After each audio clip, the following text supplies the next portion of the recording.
Ito ang Presidential Broadcast Service Radyo Pilipinas. Radyo Publiko ng Bagong Pilipinas para sa Bagong Pilipino. Naghahatid ng mahahalagang balita at impormasyon na guugnay ng pamahalaan sa sambayanan. Tulay sa himpapawid ng serbisyo publiko. Radyo Pilipinas. Radyo Publiko, ang boses ng Pangulo. Sa Iloilo, Radyo Pilipinas, 585 AM. Philippine Standard Time, it's 10:05. Radyo Journal. Drisa. Radyo Pilipinas.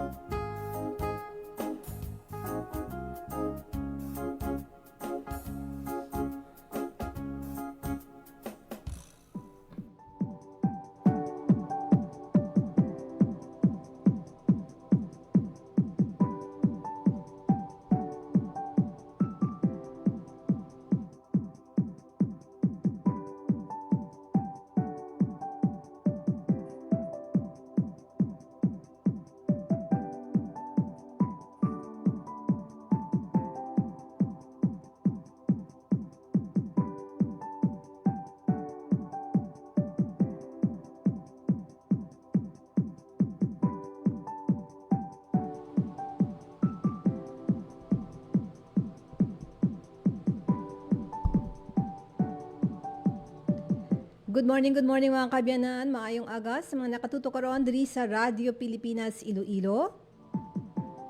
Nagapamati ka mo kag nagatanaw sa Facebook Live sang Radyo Pilipinas Iloilo. Nagapamati sa 585 kHz sa lilisuan sang inyong mga radyo.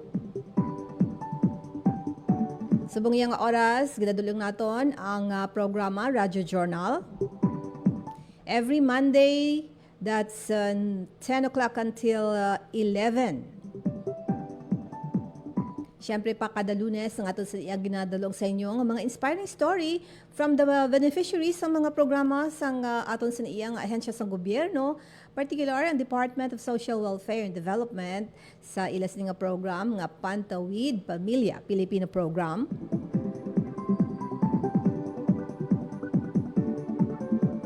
Aton tutukan naman subong iyang aga ang istorya ni Jeline Lozada sang Aklan.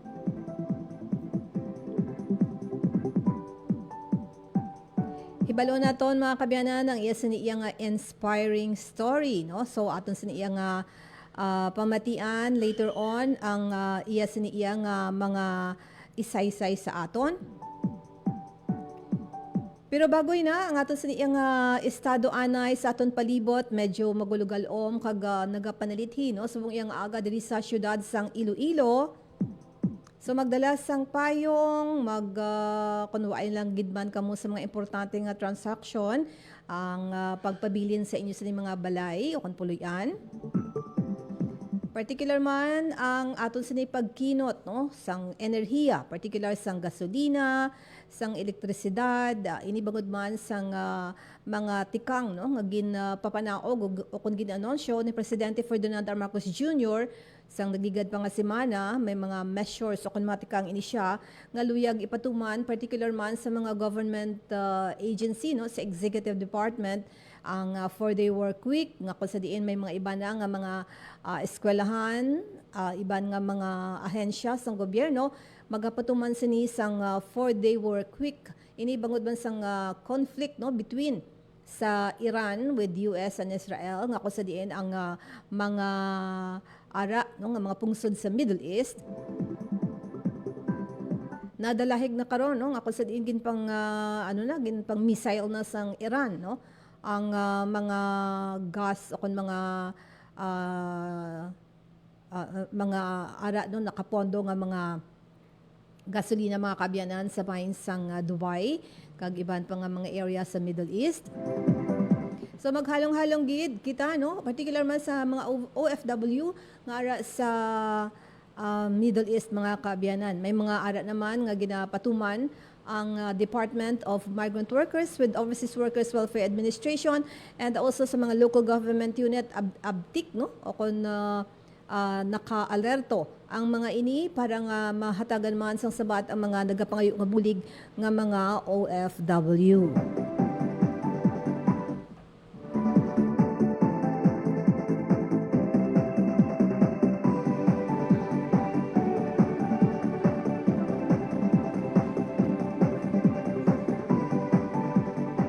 Ginationg nga antaman nga makahatag sa inyo sang mga update down land transportation, franchising and regulatory board mga kabyanan bangod man sa mando no nga konsidiin ang fuel subsidy sa mga driver kag mga tag-iya sang mga jeepney no ang hatagan man liwat sang subsidiya sang gobyerno. So hibalon ta na update mga kabyanan diri man sa bahin sang mga local programs sang Radyo Pilipinas Iloilo. Actually, nakalabay kita kahapon sa mga gasolinahan or the other day, no, nagapila na gid man no, ang ining mga salakyan sa paghingagaw nga hindi ma-increase anay no, ang amuya nga mga presyo sang petrolyo. Ang balgan isang Department of Energy ni Secretary Sharon Garin, pwede niya ni mapasara ang mga gasolinahan no kung wala nagasunod sa mando iya sang gobyerno. So meaning tomorrow pa ang pagsaka sini. And hibaloon naton mga kabyanan ang update sina no sa bahin sang Department of Energy.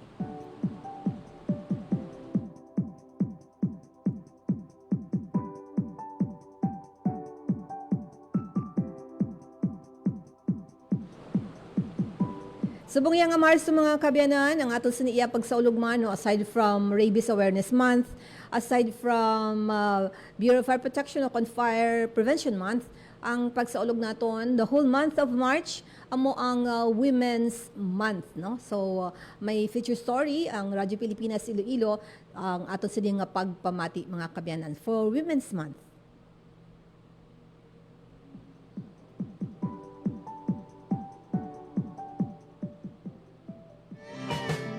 Ang pagsaulog sa National Women's Month na bugat sa pagkilala sa International Women's Day sa 8 sang Marso.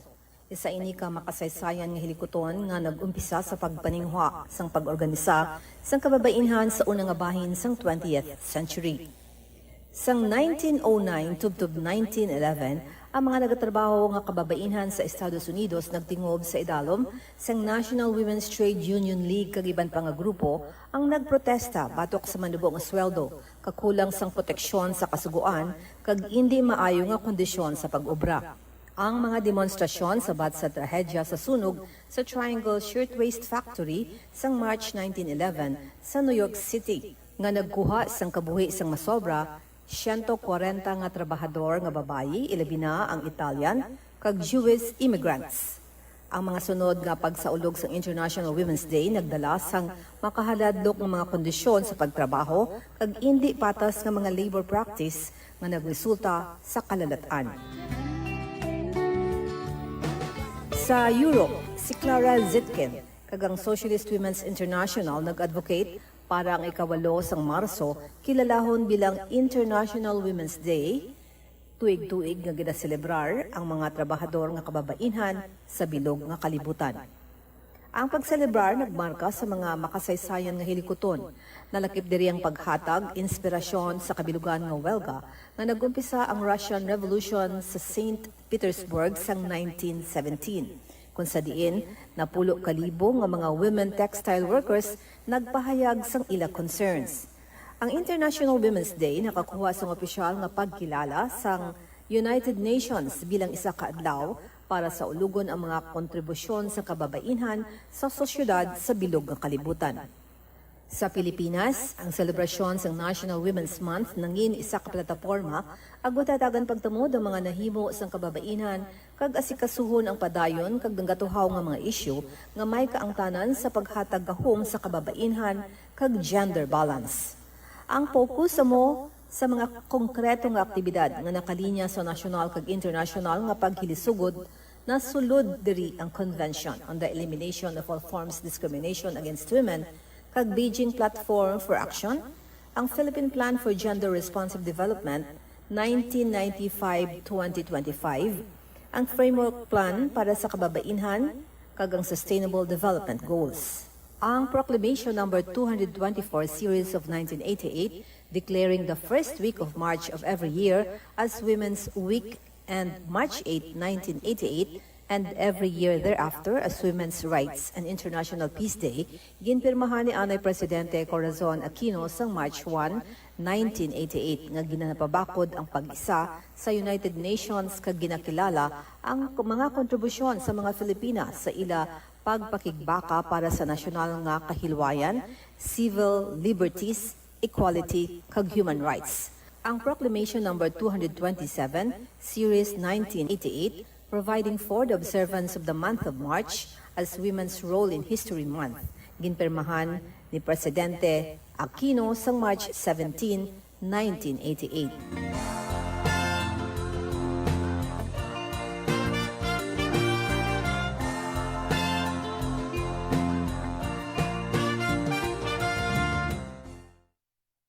Itinuloy na po natin ang zero balance billing. Libre po. Ibig sabihin, ang serbisyo sa basic accommodation sa ating mga DOH na ospital, wala nang babayaran ang pasyente. Po, ang dami pong challenge, hindi po namin alam kung saan namin kukunin, ganon, nag-iisip kung paano namin mababayaran. Siyempre po, masayang-masaya, super saya po dahil na zero billing po kami. Opo, malaking ano po talaga, malaking tulong po. Mabilis lang din po. Bayad na ang bill ninyo. Uulitin ko, wala nang kailangan bayaran ng pasyente basta sa DOH Hospital dahil bayad na po ang bill ninyo. Naiiyak ako kasi sobrang saya. Maraming salamat po, Mr. President Bongbong Marcos Jr. Hindi kami nagkamali ng taong ihinalal. Bantayi ang mga programa sa Radyo Pilipinas Iloilo. Lunes, Tugtog, Domingo. Radyo Pilipinas News. Upod kay Janelle Baclay. Iloilo Morning. Upod kay Emmy Rose Santiagudo kag Janelle Baclay. Balita, issue kag iban pa. Upod kay JP Hervas. Radio Journal. Upod kay Bing Pabiona. Balita Sosyal. Upod kay Marian Grace Erenieta. Babae Ka. Upod kay Marian Grace Erenieta. Tukil. Upod kay Mary Hope Torrechante. Bantay Banwa. Upod kay Paul Tarosa. Headliners Was. Upod kay Paul Tarosa. Youth Connect. Upod kay JP Hervas. Ang Rehiyon Karon, upod kay Mary Hope Torrechante kag Marian Grace Erenieta. Sports Zone, upod kay Paul Tarosa. Radyo Pilipinas. Radyo Publiko. Radyo Pilipinas.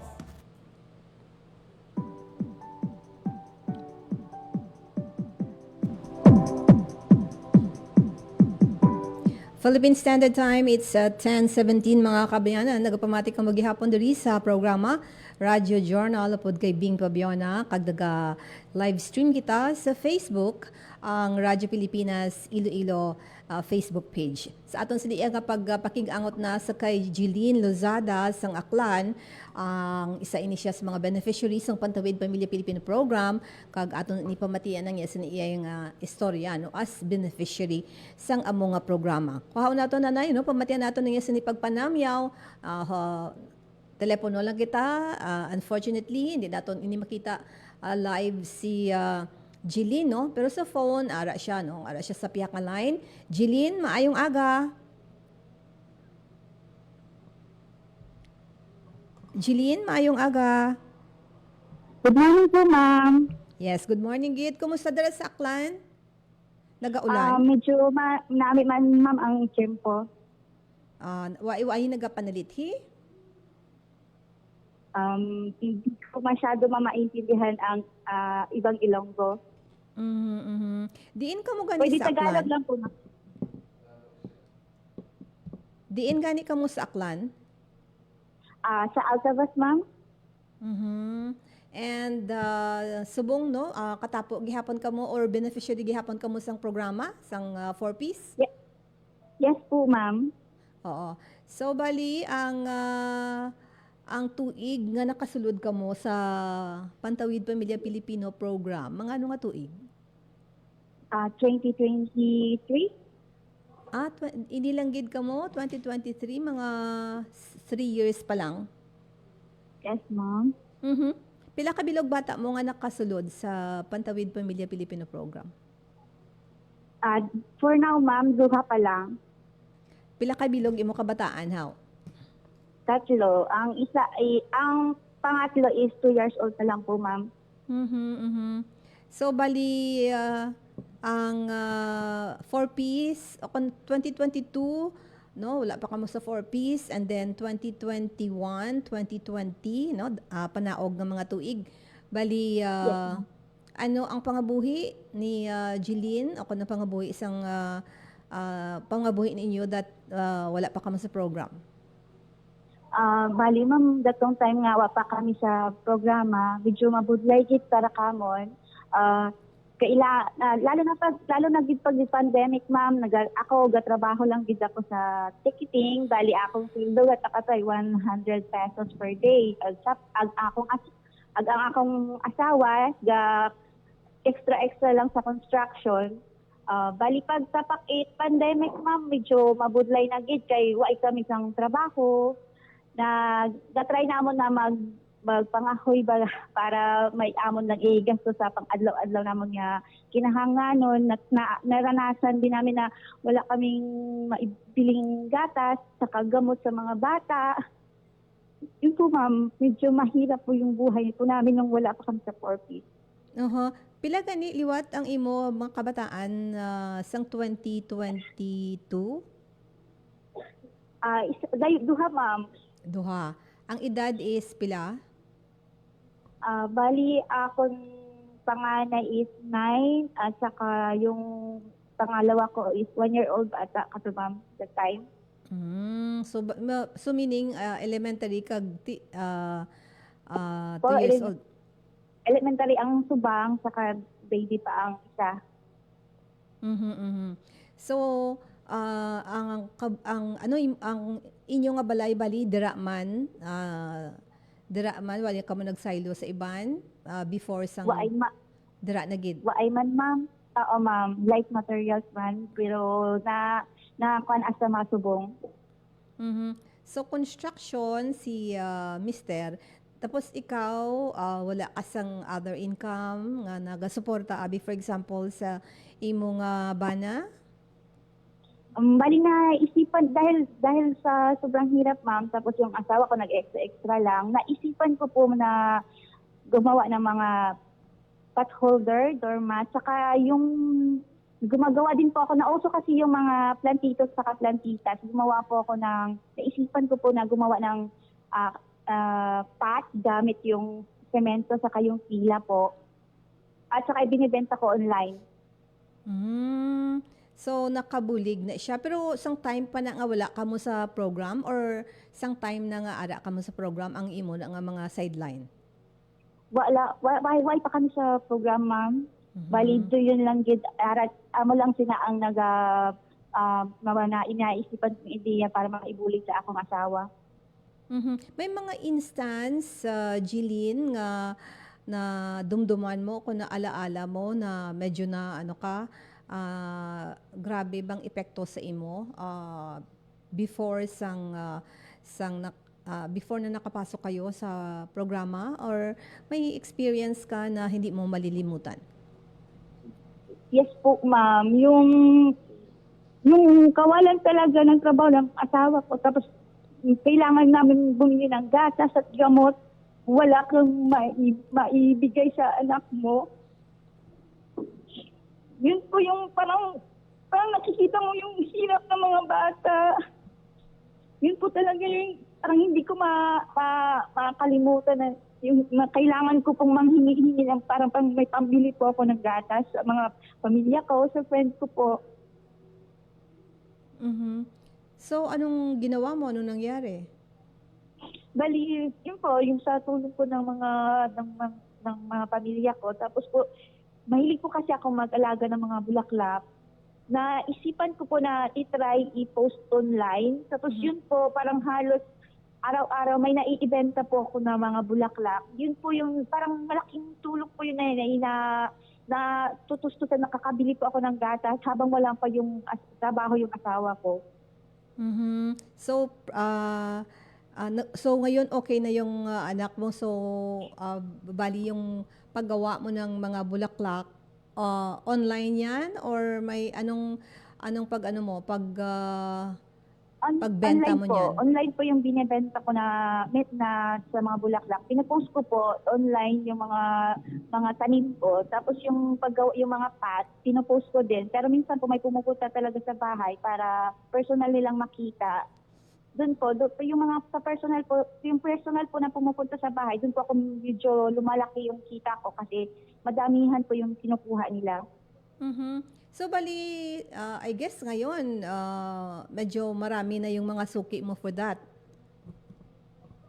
Bali, for now, ma'am, wala na po yung mga pot, saka yung flower. Yung mga binabenta ko ngayon is mga ponytail, hair clips, headbands, pot holder, saka doormat.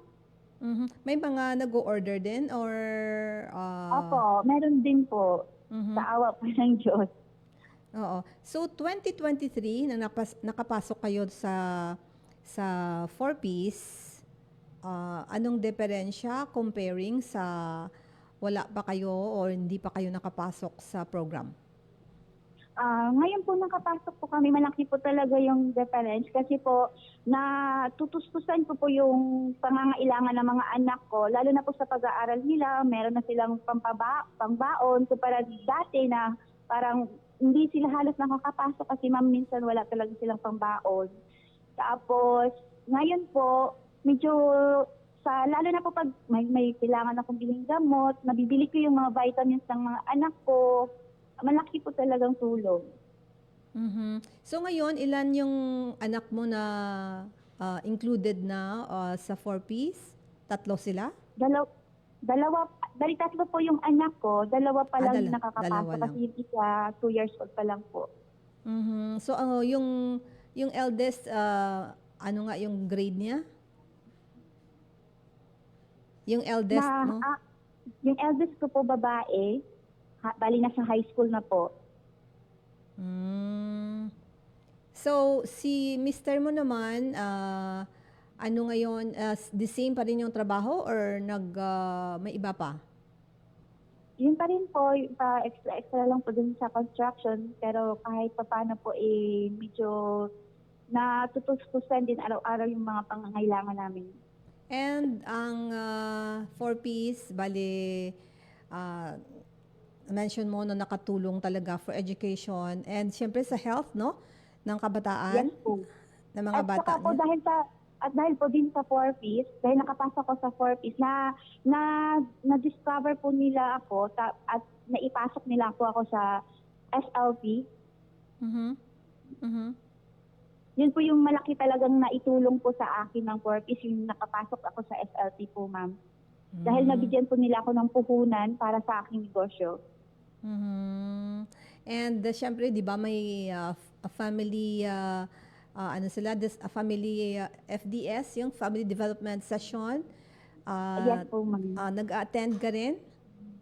Yes po, ma'am. Kailangan ko talaga pong mag-attend. Active po talaga ako kasi isa po akong parent leader.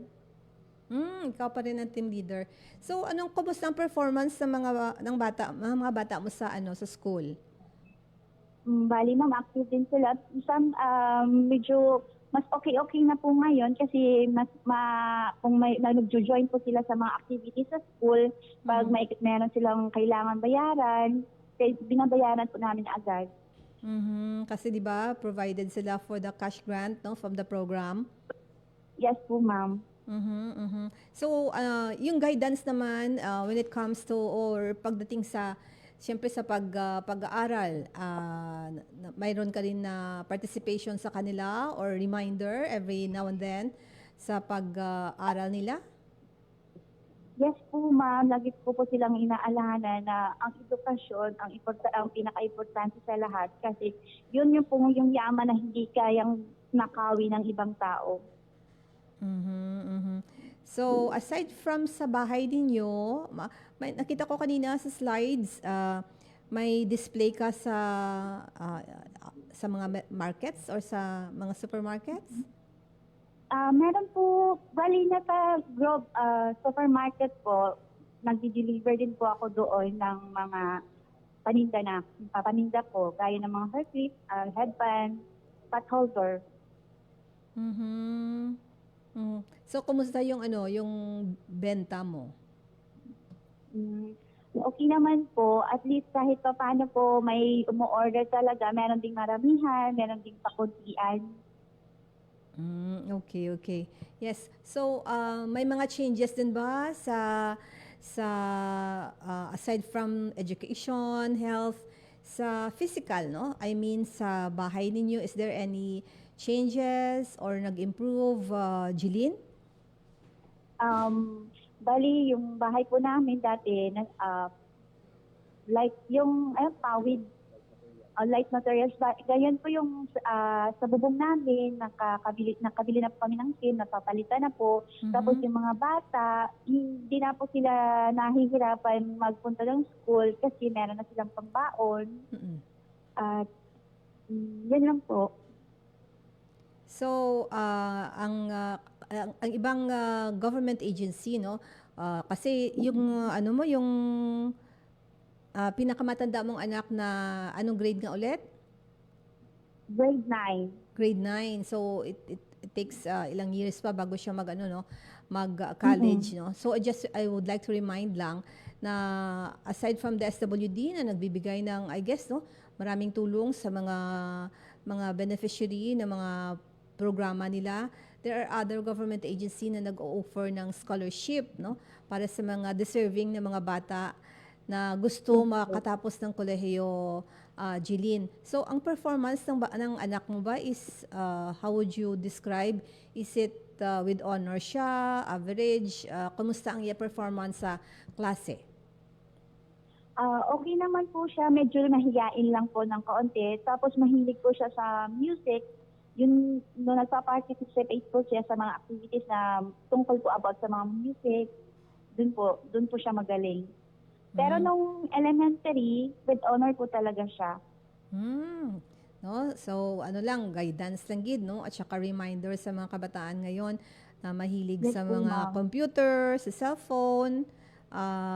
So, dapat may guidance talaga from parents, Jeline? Yes po, ma'am. Bali, minsan, pero po mas laki po yung naitulong ng YouTube kasi doon po siya nag-aaral magtuto ng mga paggigitara, yung mga style po ng paggigitara, doon po siya natututo. Kaya hinahayaan ko po siya, binibigyan ko din siya ng limitasyon kung hanggang anong oras lang siya sa cellphone, ganun po, ma'am. Okay. So, maganda basta may guidance from the parents. Yes. So, any other concerns as beneficiaries ng programa? Ano pa ang siguro, para ma-inspire naman yung mga nakikinig sa atin, Jeline, na hindi ko natanong. So, anong gusto mo ipaabot sa kanila na may impact, no? May impact sa inyo, no, sa pamilya mo. So bali po, ang masasabi ko lang sa kapwa ko, four-piece member, magpasalamat po kayo dahil nandyan po kayo sa programa at ingatan niyo po sana yung opportunity. Sundin niyo lang po yung mga rules and regulation ng programa at saka po, kahit ano pong hirap, huwag po tayong sumuko. Lagi po tayong manalangin kasi hindi natutulog talaga ang Diyos. Yun lang po. Basta magsumikap din, hindi lang mag-rely sa Yes po, hindi magdepende Opo, dapat may sarili din tayong sikap. Hindi lang tayo mag-antay ng mag-asa sa four-piece. Dapat meron po tayong ibang idea kung paano tayo kumikita ng pera para at least makatulong po talaga sa araw-araw na pangangailangan. Yes, correct. And may mga na-interview man ako dito sa sa program, no? Aside from na-mention mo yung sideline mo, nakatulong sa mga gastusin sa loob ng bahay. Yung iba, Jeline, also from Aklan ha, ang Yes, kanilang ma'am. mga ang kanilang mga ginagawa is nagtatanim, no? Mga vegetables or mga mais, no? Parang Yes, ma'am. pagbibigay tulong na rin sa kanilang mga asawa, no? So diyan sa inyo may mga aside from siguro pagganchilyo o kapaggawa ng mga bulaklak na tela, bali may mga gardening ka rin na ginagawa. Yes po, nagpapananim din po ako ng mga gulay. Meron din kaming, kahit pa paano po, meron kaming tanim, kahit kaunti lang na mani. At saka, yun po, meron din ako mga tanim na pinya sa bahay. May mga prutas din po kaming pananim para kung minsan po binibinta namin yung mga bunga. So meaning consumption lang yan or pwede mo maibenta? Pwede din po ibinta, ma'am. So dapat ganon, no? Maging ano tawag dito, maging hindi lang magre-rely, dapat magsusumikap. Yes po, basta sa nasa tamang paraan lang po, basta palagi pong isipin na gumawa lang tayo ng tama na pwedeng pagkikitaan na nasa tama lang po. Okay. So, bago ko ikaw buyan na Jeline, no, may mga na-mention ka na kanina na gusto mo pasalamatan because of the program. So, is there any mensahe para sa asawa mo, Jeline? Bali, meron po, salamat para sa mensahe ko po para sa asawa ko. Thank you sa tanan, sa pagsuporta sa mga gusto nakon. Thank you gid sa pag-provide kamon adlaw-adlaw sa among pangakinahanganon. Sabay pa na hindi mo ang pagkalipatan do Ginoo. Diyan na lang, ma'am. Sa mga anak mo, Jeline, may mga gusto kang sabihin din? Yes po, ma'am. Bali, sa panganay ko po, mag-aral kang mabuti at lagi mong ialahanin na mahal ka namin at gawin mo lang yung mga bagay na magpapapasaya sa'yo. Nandito lang kami ni Papa mo para suportahan ka. Okay. So, I know parent leader ka, you mentioned. So, sa mga kasabay mo na mga parents na nag-avail or beneficiary nitong program, anong gusto mo ipaabot sa kanila? Bali, sa mga parent leader ko, lakasan lang po natin yung loob natin. Tapos, habaan lang natin yung ating pasensya at saka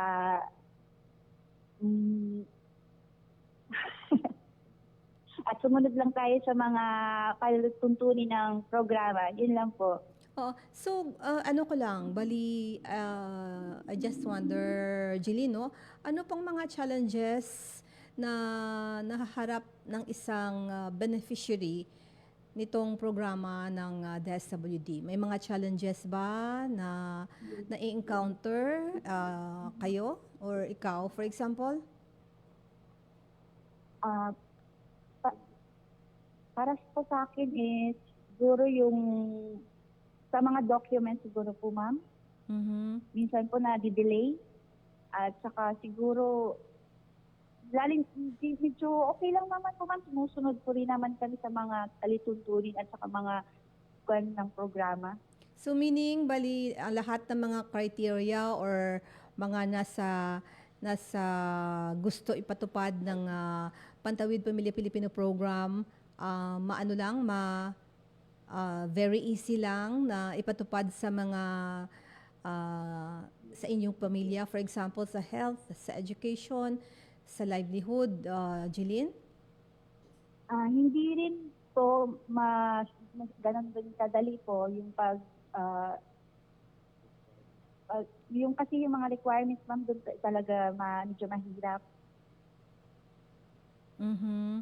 So, amo na no, that comes with the responsibility no sa mga syempre gina-avail no, binibigay ng gobyerno, dapat mayroong karampatang resulta para din sa mga pamilya yan, Jeline, no, na parang makaangat ng maangat nila ang kanilang mga buhay, no, para maiwanan na ang mga syempre hindi magaganda, medyo mahirap na mga sitwasyon as you've mentioned kanina, no, na kung saan nakatulong talaga sa inyong mga pamilya.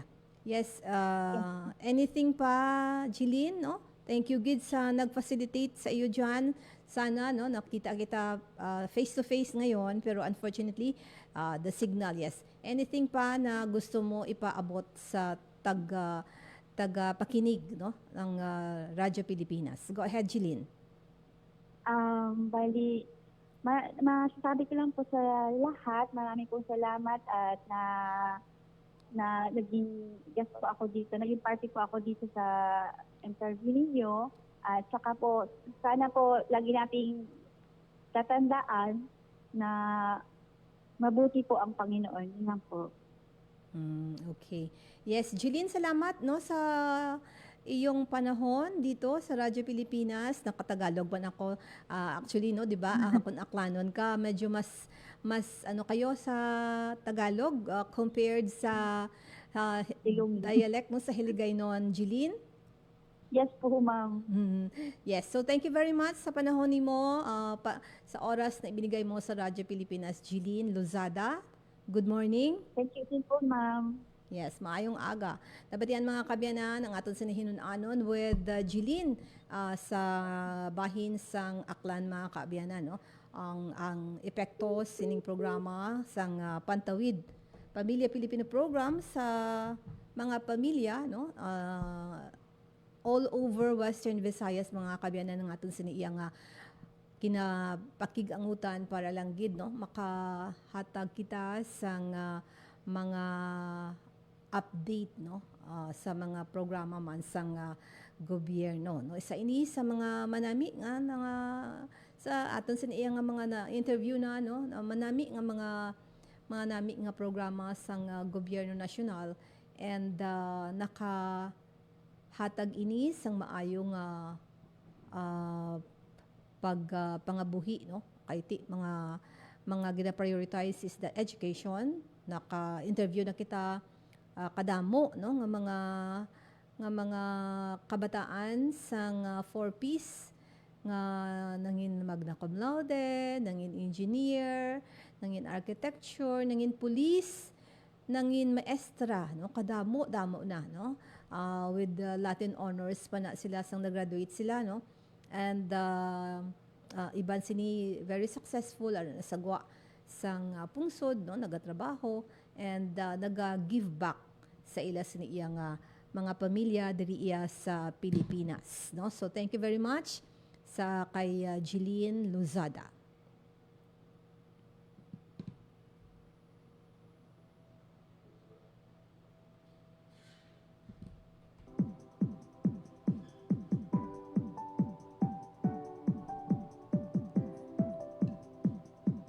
Maghahatag ako na isang pila ka mga pahanumdum, mga kabyanan, sa aton pagbalik, mga aton siniyang mga natipon man nga mga impormasyon, mga balita. Stand by.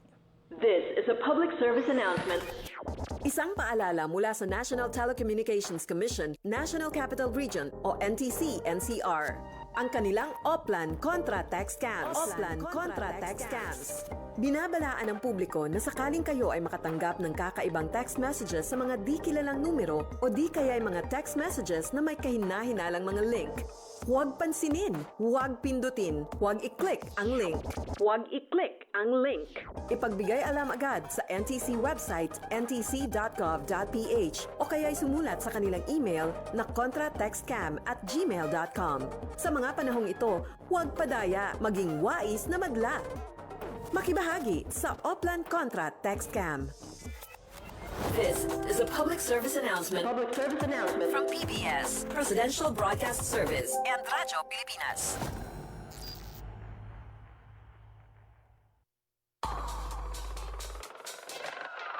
Ayan, samot-saring impormasyon na naman ang dumadating sa'yo. Puro naman wit. Sa bilis ng panahon ngayon, mainam na maging mapanuri. Palaging tingnan kung galing sa mga opisyal na tanggapan ang mga mensahe o balita. Para hindi maging wit, always use your wit. Tiyakin ang katotohanan. Fake news ay labanan. This is a public service announcement by the Presidential Communications Office and the Presidential Broadcast Service. Chong, pasipol-sipol, mga manong sa labas. Pagtigil at gumalang, kaya ikaw sara bibig, kundi maganda ang lalabas. Pare, ang catcalling ay isang uri ng sexual harassment. Di biro ang sexual harassment at di nakakamacho ang pang-aabuso. Kaya ikaw sara bibig, kundi maganda ang lalabas. Isang paalala mula sa Philippine Commission on Women at ng himpilang ito. Magandang araw, si Dingdong Dantes po ito. Kapag may nag-aalburutong bulkan, meron akong reminder sa mga dapat nating gawin. Tandaan lang ang MMG. M. Makinig sa payo ng mga otoridad. Huwag na magpapaniwala sa sabi-sabi. Lalo na sa fake news. M. Mahinahon na lumikas. Bago umalis, isara muna natin ang mga pinto at bintana para hindi pasukin ng abo ang inyong bahay. G. Go bag. Make sure na may nakahandang emergency go bag na may lamang damit, gamot, pagkain, tubig, pera at face mask. Madali lang tandaan, hindi ba? Mag-MMG ka lang kapag may nagbabadyang pagputok ng bulkan. Hashtag panatag ang may alam. Maging panatag Pilipinas.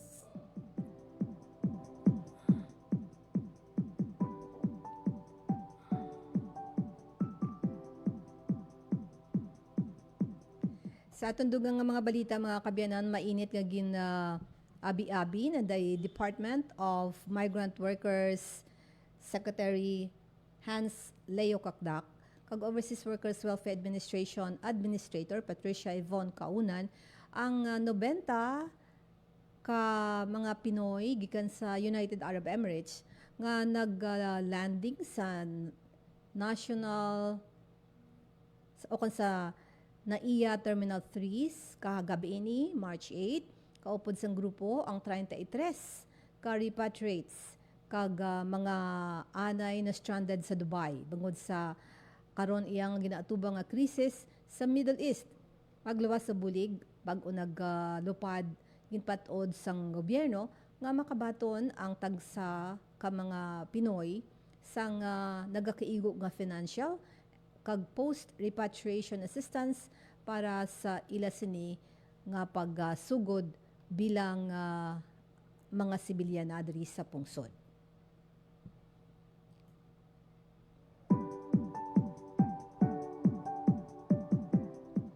Na-mention na naton kaida mga kabyanan ang mga plano sang gobyerno, no? Particularly ning 4-day work week kag iban pagid nga mga energy saving measures nga ginmando iyan ni Presidente Ferdinand R. Marcos Jr. sa mga gobyerno nasyonal bilang sabat ini sa oil price increase bangod man sa kinagamong sa Middle East kag ang pagtaas sa presyo sang gatong ang ginaplastar man ni Presidente Ferdinand R. Marcos Jr. kung plano sa gobyerno sa bilang sabat sini sa amo iyang konflikto sa Middle East. Sunod sa kay Presidente Marcos, mahibaluan kung saan, hindi mahibaluan, no?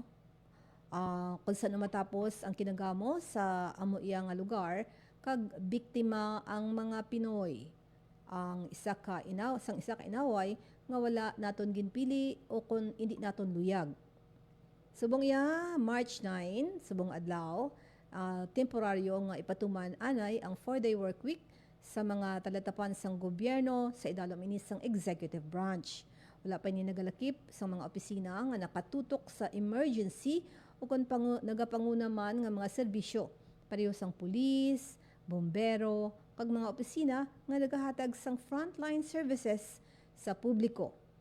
ang mga hindi kinahanglanon nga mga pagbiyahe, mga hilikoton sang gobyerno pareho sa mga paglibot sa pagtuon, ang hilikoton sa pagtukod sang grupo o kung mga pagtililipon nga mahimo-himuon online, temporaryo man nga ginadumulian.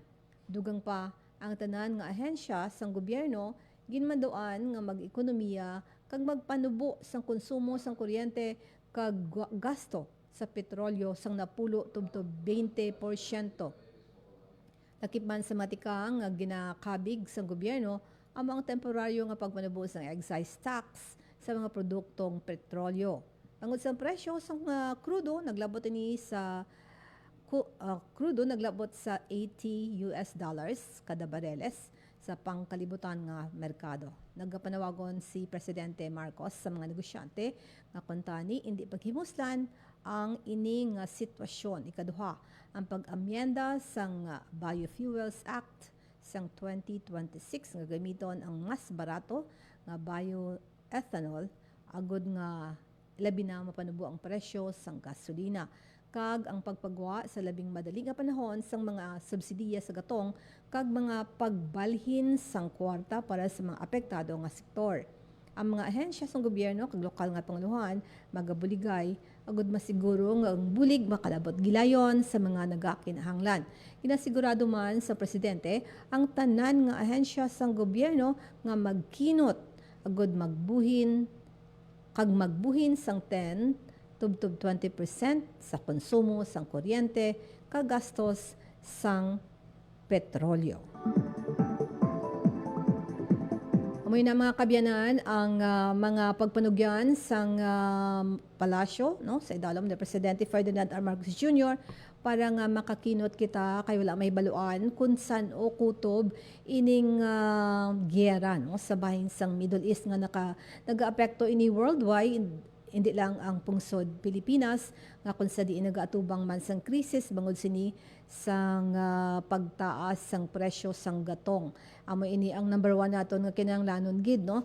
Actually diri sa Western Visayas kung sa Iloilo maglagaw ikaw, damo lang sa makita mo nga mga bag-o nga mga vehicle. So ginapanugyan gani sang local government units sang syudad sang Iloilo nga kung may mga events, no? Kung may mga event diri sa syudad sang Iloilo, hindi na pagamiton ang mga private ang mga private vehicle, na lang maglakad or magsakay o mag-commute no sa mga pampubliko nga salakyan para nga madikawan naton ang mga pag-traffic pagid kag ang syempre ang gasolina no kun ang pagdugok man sa mga gasolinahan. Mga partners ko sa Technical Sizes Studio, Alan Defante, sa Benson Transmitter, sa Rochelle Jones Hutahero. Salamat kay Jeline Lozada, sang Aklan. Salamat gid. Siyempre pa sa team no sang DSWD under the Pantawid Pamilya Pilipino Program kay Miss Montesa Kauyunan.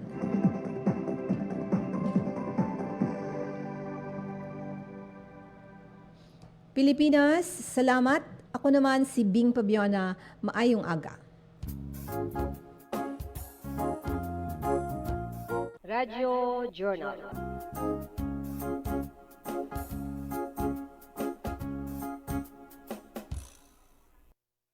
Ang inyong tulay sa himpapawid ng serbisyo publiko. Ang Presidential Broadcast Service, Radyo Pilipinas, Radyo Publiko. Radyo Pilipinas. Radyo Publiko.